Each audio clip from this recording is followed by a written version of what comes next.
here's the four things that you need to know, in my opinion. You need to have a basic knowledge of music theory. Basic. In other words, if you're trying to learn a scale, you can certainly do it by ear, but it helps if you know what is in a major scale, what actually makes it up. So you don't have to know crazy music theory, but I think you need to know just a little bit of theory so you understand the formulas behind scales and you can speak the language. If somebody says something's chromatic or it's an A melodic minor or something, you should have an idea. Even if you don't have it fully grasped, you need to know that first part. Even knowing a pentatonic scale is knowing basic music theory. It's a 5-note scale, and you know what the notes are. So that's number one. Number two that I think is really important in order to do this sort of unlocking thing is you need to know where the notes are on the guitar neck.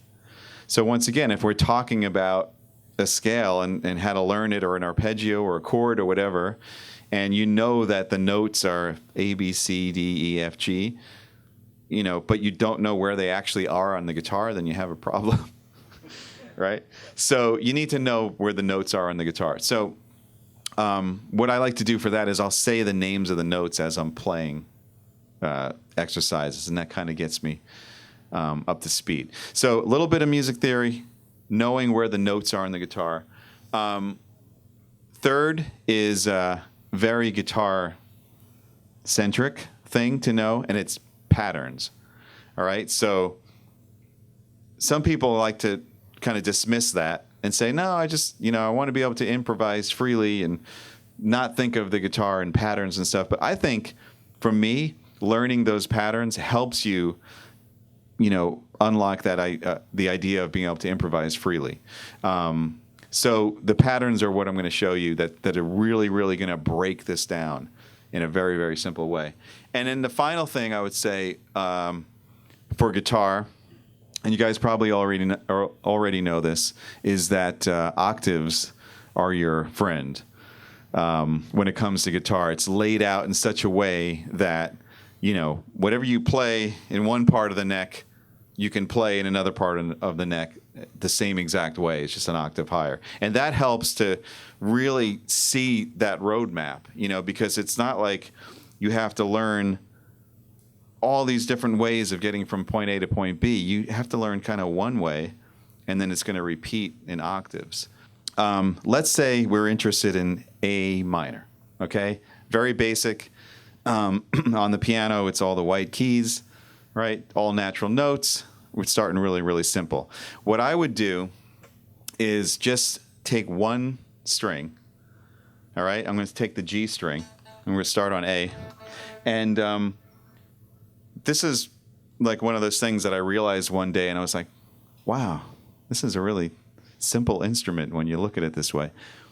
As far as scales, most scales, minor, all the modes that are based off of the major scale, melodic minor, whole tone scales, altered scales, they only use 3 different finger combinations if we're talking about using 3 fingers at a time.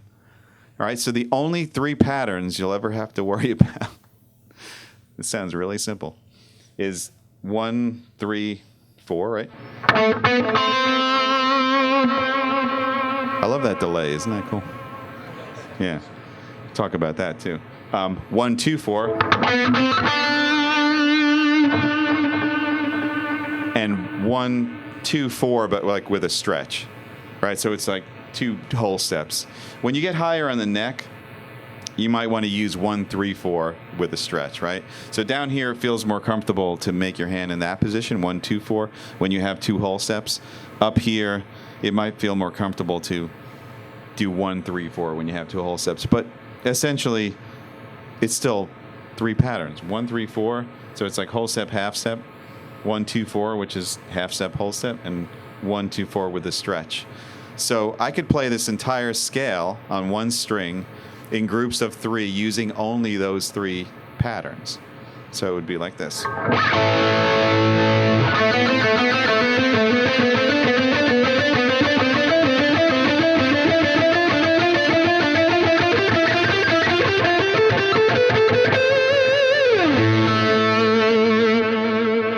That's the whole scale on one string. Really simple. Now, you could probably do that by ear, but it would help if you knew what the names of the notes are. Then you wouldn't have to guess.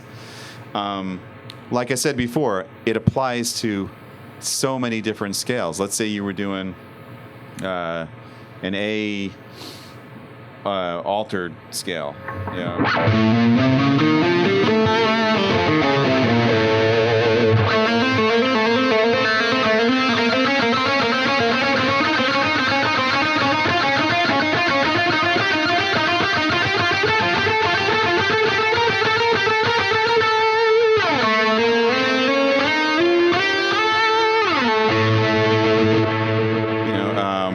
A whole tone scale, right?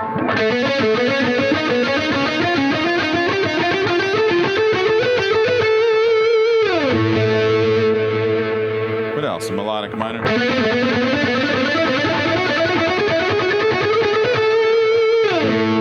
Or like a half step, whole step diminished, like.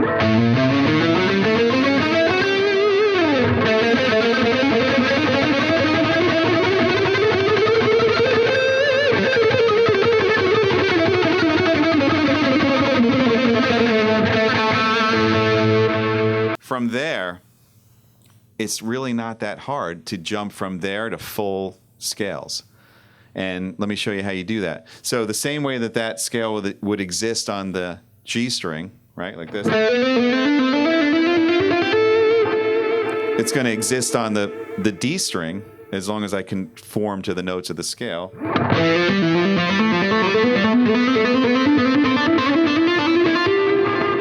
Right? So if I combine those, if I played 3 notes on the lower string and 3 on the higher string,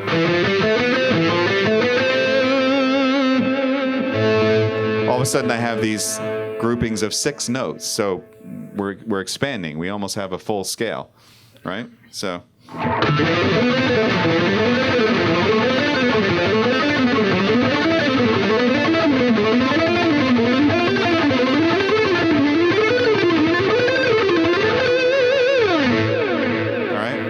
So it sounds like it could be a lick or something you'd use in a song, but the point is more that we're just learning where the notes are on the neck.